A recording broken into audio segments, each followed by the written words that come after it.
All right.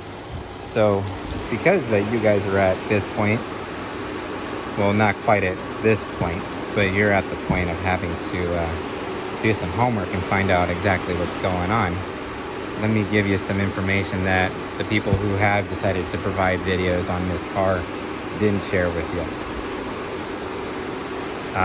So while we're going through this and you're taking a minute from the frustration, do me the favor, give me a thumbs up on this video, because believe it or not, having those likes absolutely will start to help promote the channel.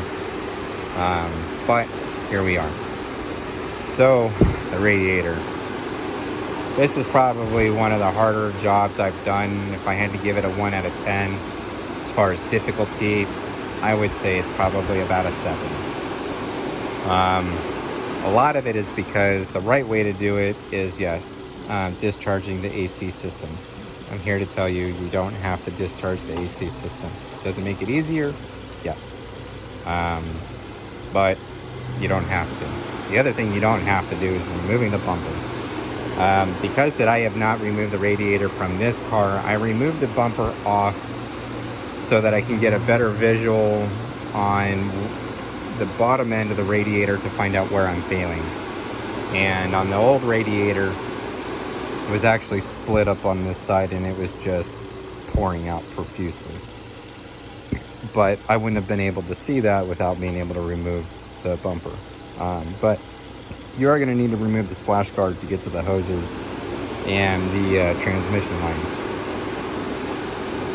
Down below, there are these 2 clips that have this style end that goes into the core support.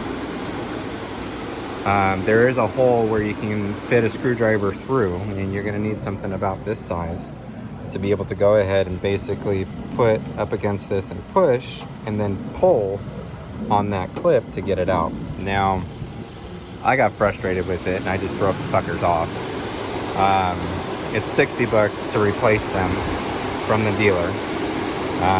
Not cheap, but not my car, and it's more or less about doing the job right. So replace those. They had to order it. They didn't have it on hand, so it's going to take a couple days unless you decide to overnight it. You can see where the condenser has been damaged. Somebody had fucked with this previously and obviously not paying attention, hit the back of the horn here, and there's that. So if I were you, take this bolt, remove this, get it out of the way, get that out of the way, and just hang it off to the side.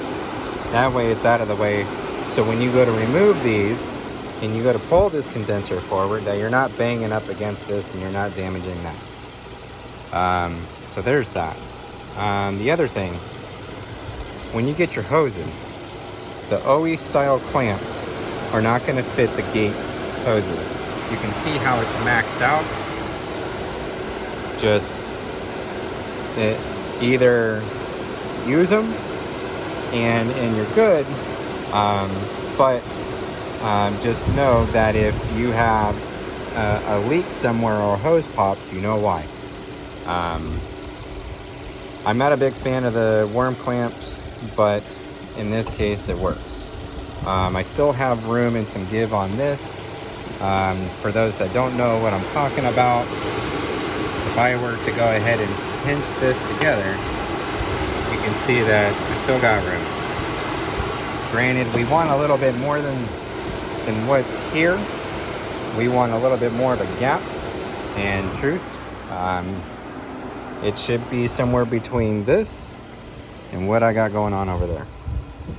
This is for the filler neck, and when you go to use those clamps on the filler neck, you will learn very quickly that and that's going to be another frustration of yours, is just getting the clamp on. Forget about positioning. But when you go to do this hose that you're going to get, it's going to be much bigger than what you need, and it's going to be cut to fit. So if I were you, start more this way and not this way when you go to cut it, because less is more, right? And if you need to continue to make adjustments, this is when you need to do it.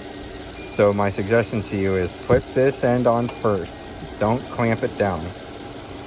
This needs to be clipped in, because as you can see, this is the rested position. When you go to take this and you go to bolt this on, don't just think that you're good. Pay attention to the hose, because if it's pinched, what'll happen is you'll get all this blow by that happens, and back pressure will happen. It'll just start spitting out, and now you got this leak, right? And that's what you don't want. So please take your time with this. This is not going to be a cut like this. You're going to actually need to cut this at an angle like this. So as you can see here, it's not cut it straight across, but it actually needs to be cut at an angle so that it'll fit correctly, so that when you go to put this on, that this part of the hose doesn't pinch.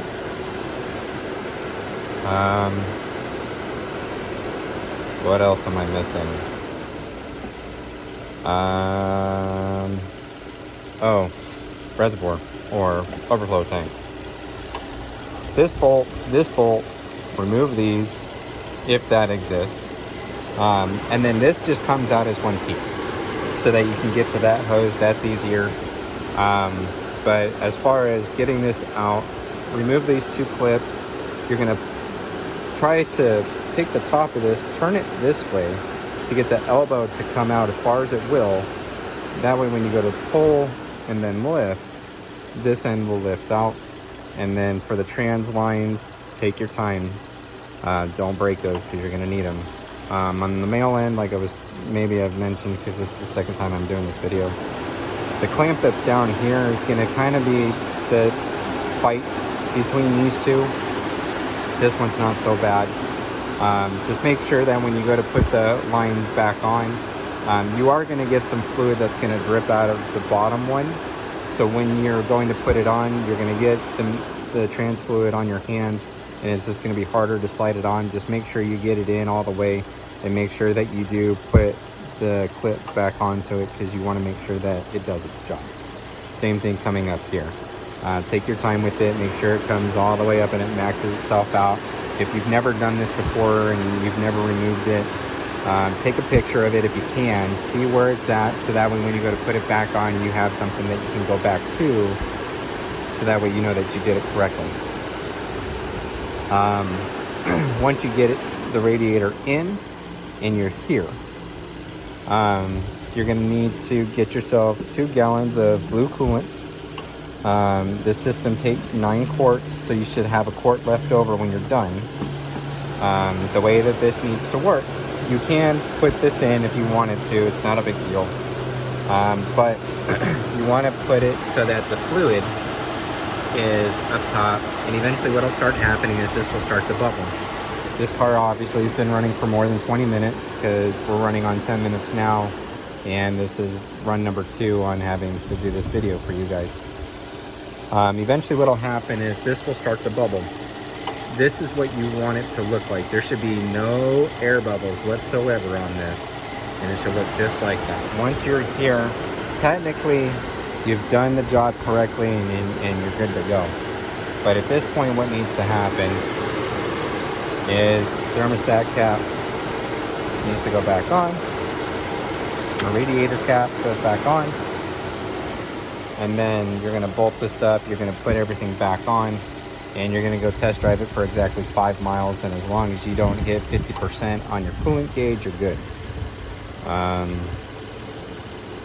Outside that, if there's any questions that you guys have, please leave a comment. If this helped you at all, please leave a comment. If there's something that I shared that needs corrected, please drop it in the comments so that other people know. I apologize in advance for not showing you the complete disassembly of taking this out and putting it in. At the end of the day, this is just more or less of trying to point out the things that I ran into this issue while going through the job. Thank you very much for your guys' time. I hope this helped. Have a fantastic day, and when you're done, absolutely go get yourself a pat on the back, because this is not an easy job.